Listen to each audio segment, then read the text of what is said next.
Fuel കത്തുമ്പോൾ ഉണ്ടാകുന്ന വെള്ളമാണ് എക്സോസ്റ്റ് പൈപ്പിലൂടെ വരുന്നത്. എങ്ങനെയാണ് ഫ്യൂവൽ കത്തുമ്പോൾ വെള്ളം ഉണ്ടാകുന്നത് എന്ന് മനസ്സിലാക്കാം. പെട്രോളും ഡീസലും എല്ലാം ഹൈഡ്രോ കാർബൺസ് ആണ്.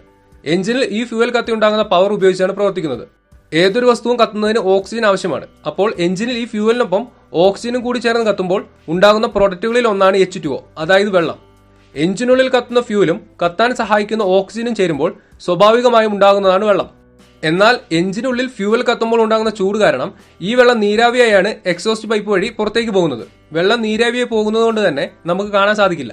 എന്നാൽ എക്സോസ്റ്റ് സിസ്റ്റം തണുത്തിരിക്കുന്ന സമയത്ത് കുറെ സമയം വാഹനം നിർത്തിയിട്ട് രാവിലെയൊക്കെ എഞ്ചിൻ സ്റ്റാർട്ട് ചെയ്യുമ്പോൾ ഫ്യൂവൽ കത്തുമ്പോൾ നീരാവിയായി മാറിയ വെള്ളം തണുത്തിരിക്കുന്ന എക്സോസ്റ്റ് സിസ്റ്റത്തിലൂടെ പുറത്തേക്ക് പോകുമ്പോൾ എക്സോസ്റ്റ് സിസ്റ്റത്തിലെ ടെമ്പറേച്ചറിന്റെ കുറവ് കാരണം ഈ നീരാവിയായി വരുന്ന വെള്ളം ദ്രാവക അവസ്ഥയിലേക്ക് മാറുന്നു.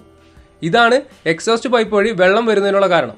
പിന്നീട് എക്സോസ്റ്റ് സിസ്റ്റം ചൂടാകും തോറും വെള്ളം നീരാവിയായി തന്നെ പുറത്തേക്ക് പോകുന്നു. അതുപോലെ തന്നെ എഞ്ചിനിൽ കത്തിത്തീരാതെ പുറത്തേക്ക് പോകുന്ന ഹൈഡ്രോ കാർബൺസിനെ അന്തരീക്ഷത്തിലേക്ക് വിടാതെ എക്സോസ്റ്റ് സിസ്റ്റത്തിലെ കാറ്റലിറ്റിക് കൺവേർട്ടർ ഓക്സിഡേഷൻ ചെയ്ത് കാർബൺ ഡയോക്സൈഡും വെള്ളവുമാക്കി മാറ്റുന്നു. ഇതും എക്സോസ്റ്റ് പൈപ്പ് വഴി വെള്ളം പോകുന്നതിനുള്ള കാരണമാണ്.